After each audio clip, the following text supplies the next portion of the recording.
Congress.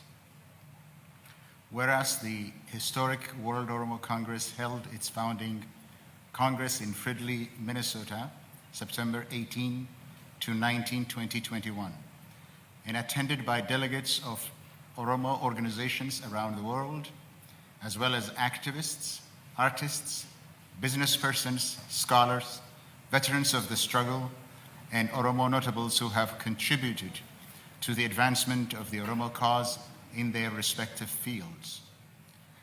Whereas the delegates to this Congress thoroughly discussed two constitutive documents in plenary and breakout sessions, deliberated on, made a series of amendments and modifications, approved them, and by so doing established the World Oromo Congress and its principal bodies.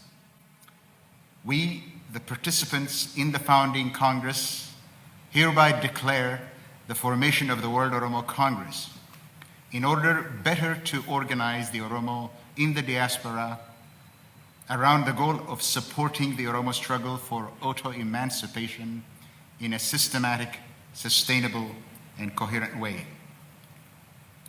Considering that the Ethiopian regime, an avowed enemy of the Oromo national struggle for self-determination, has blocked all means of peaceful transition to address the political demands of the Oromo nation, for which thousands of our compatriots have paid dearly, including with their lives.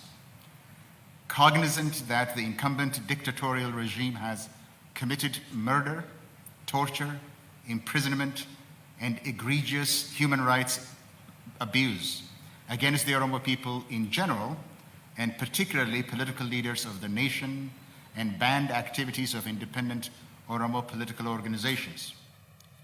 Aware that an all-out attack on Oromoma and Sabunuma of Oromo is being actively pursued as a state policy with the aim of dismantling Oromia and restoring the decadent imperial rule over the Oromo nation, mindful of our nation's situation. This Congress will work for the Oromo people with the main objective of liberating Oromia and Oromoma from the brutal clutches of the Prosperity Party's rule of violence, and to ensure the Oromo people's sovereignty over Oromia, recognizing that the Oromo nation and the Oromo nationalists have shown both firmness and resolve to rally around the national defense strategy of the Oromo Liberation Army, OLA, and counter any challenge that faces the nation. Whereas the entire Oromo nation, speaking in one voice, expressed its determination to stand with the OLA and end the century-old colonial rule and realize its natural right to self-determination. We who are gathered for the inaugural meeting of the World Oromo Congress have resolved to stand united in solidarity with the Oromo Liberation Army, resolved to stand behind the OLA, OLF, ongoing multifaceted struggle against tyranny and for freedom and liberty of the Oromo people and the liberation of Oromia, resolved to mobilize the Oromo community in the diaspora to stand with and in support of the Oromo Liberation Army, who are bravely risking their lives in pursuit of liberation of the Oromo nation from imperial tyranny and a democratic future for Oromia, resolved to be the voice of the Oromo nation in the international arena and work to persuade the international community to stand with the Oromo nation's fight for liberation. Resolved in Fridley, Minnesota, September 19th, 2020.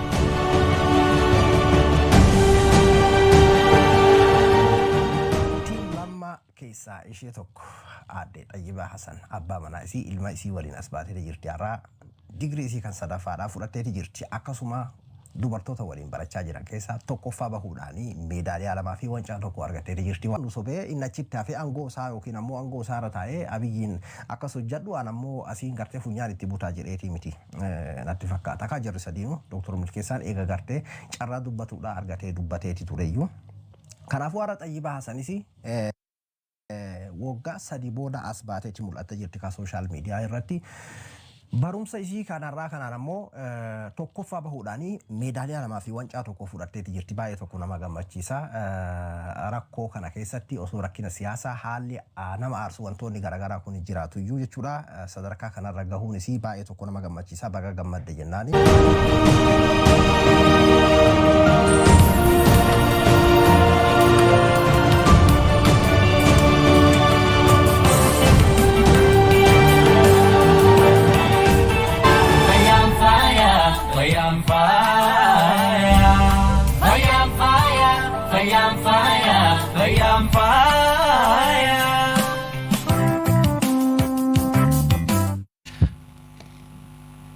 Kabajamtoota keessummoota keenyaa duraan dursa sagantaa eebba kitaaba kiyyaa irratti waan naaf argamtaniif guddaa galatoomaa isiniin jechuun barbaada.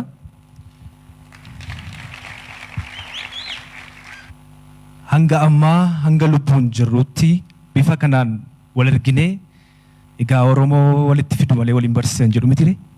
Bifa kanaan walitti qabamnee bifa bareedaa kanaan dhugaa dubbachuudhaaf fuula keessan utuu as baatanii ilaaltanii baay'ee bareeddu. Kanaaf saa akkasitti walitti nu qabee uumaa koof galata guddaa galchuun barbaada.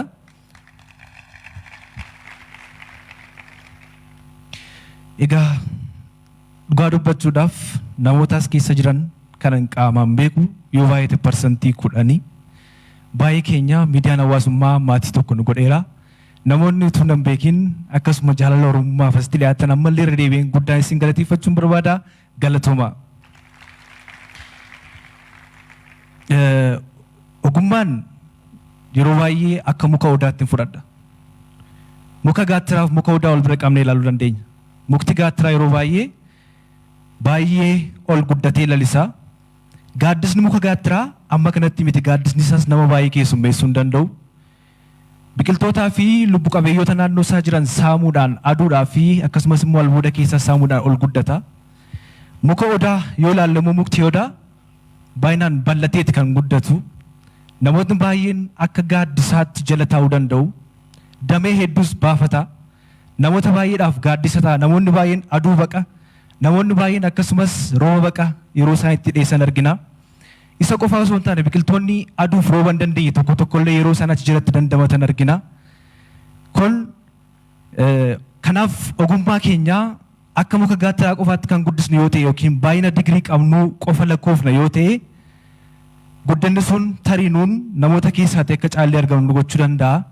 Garuu ogummaa keenyatti damee yoo baafne ogummaa keenyaan gama dandeenyu hundumaa yoo tajaajille waan beeknuun ogummaa keenya xiqqoodhaan hawaasa keenya kallattii garaagaraan tajaajiluu dandeenya. Kanaaf ogummaa keenyatti akka muka odaatti yoo lalifne namoota kaaniif gaachana ta'uu dandeenya. Namoota kaaniif gaaddisa ta'uu dandeenya. Akkuma beekamu an kan giraajuweet godhe bara 2017 yookiin waggaa 4 dura Yuunivarsiitii Haromaayaa College of Health and Medical Science irraatiin muummee barnoota meedikaalaan eebbifame. Waggaa 4 fi ogummaan barsiisummaadhaa fi ogummaa yaalaan cinatti hawaasa kiyyaa karaa miidiyaa hawaasummaa keessumaa karaa feesbuukii, yuutuubii akkasumas telegiraamii odeeffannoo fayyaa hawaasni keenya odeeffannoo mana isaa taa'ee akka argatuuf odeeffannoo garaagaraa kennaa tureera. Ammas akkuma beekamu biyyoota guddatan keessatti hubannoof odeeffannoo fayyaa karaa toora marsariitii afaan isaaniitiin barreeffamee waan jiruuf akka salphaatti argachuu danda'u. Akkasumas addunyaa fayyummaa keessatti dafanii of yaaluurraa namoonni baay'een yookiin dursanii of eeggachuurra yeroo isaan dhibeen garaagaraatiin miidhamanii gara mana yaalaa dhufan ni argina jechuudha. Kanaaf anis ogummaan qabuun utuu hin tuffatiin ogummaa xiqqoo tokkoon qaba. Ogummaa kana garuu utuu hin sassatiin utuu hin qusatiin hawaasa kootiif namni afaan kanaan dubbisuu danda'u namni afaan Oromoo barreessuuf dubbisuu danda'u kamiyyuu bifa hubachuu danda'uun kitaaba yeroo jalqabaatiif afaan keenya barreeffamee faaya fayyaa kan jedhu isiniif gumaacheera.